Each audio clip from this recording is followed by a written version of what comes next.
questions. Questions orales. L'honorable chef de l'opposition. Monsieur le Premier ministre. This Prime Minister is just not worth the cost of housing, which has doubled. He promised to make it affordable more than 8 years ago, and yet the cost has doubled.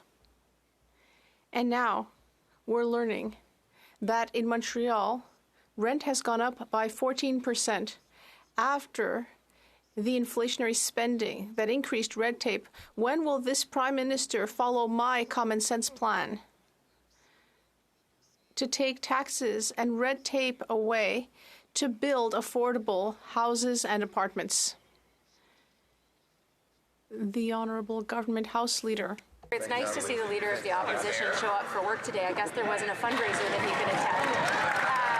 But if we want to talk about last week, Mr. Speaker, what Canadians saw on display was the Leader of the Opposition bringing right-wing Republican tactics to try and shut down the government, Mr. Speaker. Canadians don't want the kind of chaos that they see in Washington. They want responsible leadership in Canada, and that's not what we witnessed from the Leader of the Opposition last week. On this side of the House, we will continue to stand up for Canadians and stand up to bullies. That's the way it is. L'honorable chef de l'opposition. Monsieur le Président, le Premier ministre. Mr. Speaker, the Prime Minister, the Bloc Québécois, and their carbon tax are just not worth the cost for Quebecers. We've now learned that next year the average family will have to spend an additional $700 for food. And that's after the biggest increase in food prices for 40 years. That's the result of the tax that the Bloc Québécois wants to radically increase. Will the Prime Minister follow my common sense plan to axe taxes and inflationary spending so that Quebecers and Canadians can put food on the table? The Honourable Minister. Thank you, Mr. Speaker. Well, Mr. Speaker, on Thursday and Friday, the opposition leader asked his members to vote against security measures for Ukraine, to vote against funding women's shelters, to vote against funding support for thalidomide victims.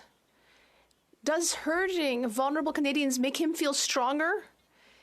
Will he finally admit that his irresponsible choices have gone way too far? The Honourable Leader of the Opposition. Mr. Speaker, last week we were proud to vote against more inflationary, bureaucratic spending that does nothing for working-class Canadians other than to cause. If more government spending were to solve the problems, we wouldn't have 2 million people lined up at food banks and 9 out of 10 young people unable to afford a home. Now they want to quadruple the carbon tax, just as we learn that Canadians will be forced to spend another $700 just to feed themselves. Will they follow our common sense plan to axe the tax? The Honourable Minister of Finance and Deputy Prime Minister of Canada.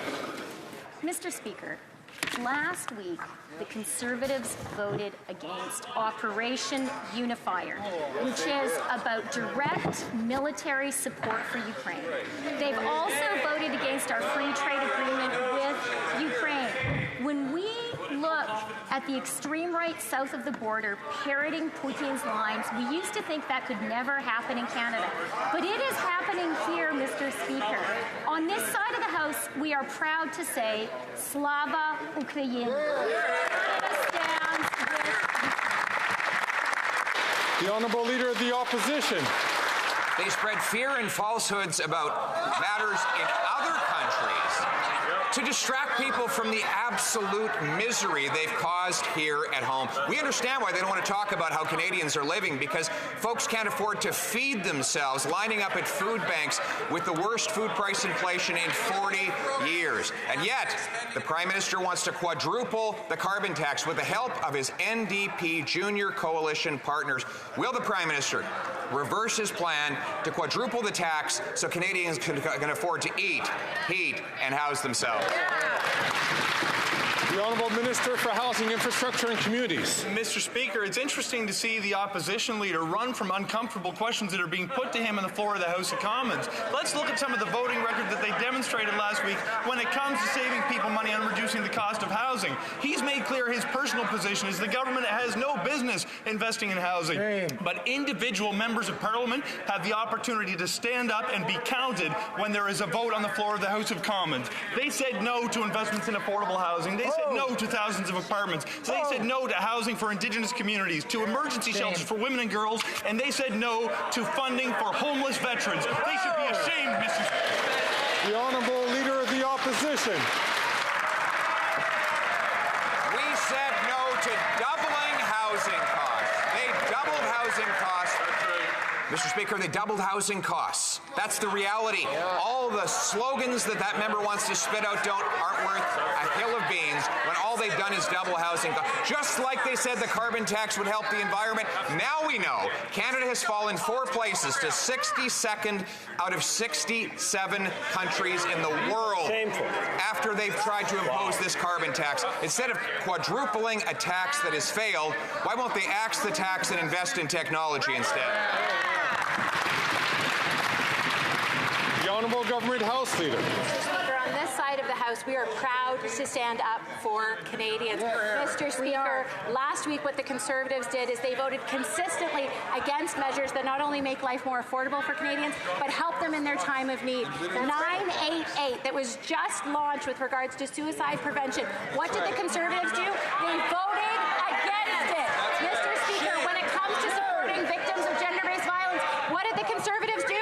Voted against it. The list goes on, Mr. Speaker. That is irresponsible. That is reckless. And quite frankly, these are right-wing extreme politics from the United States that we don't want here in Canada.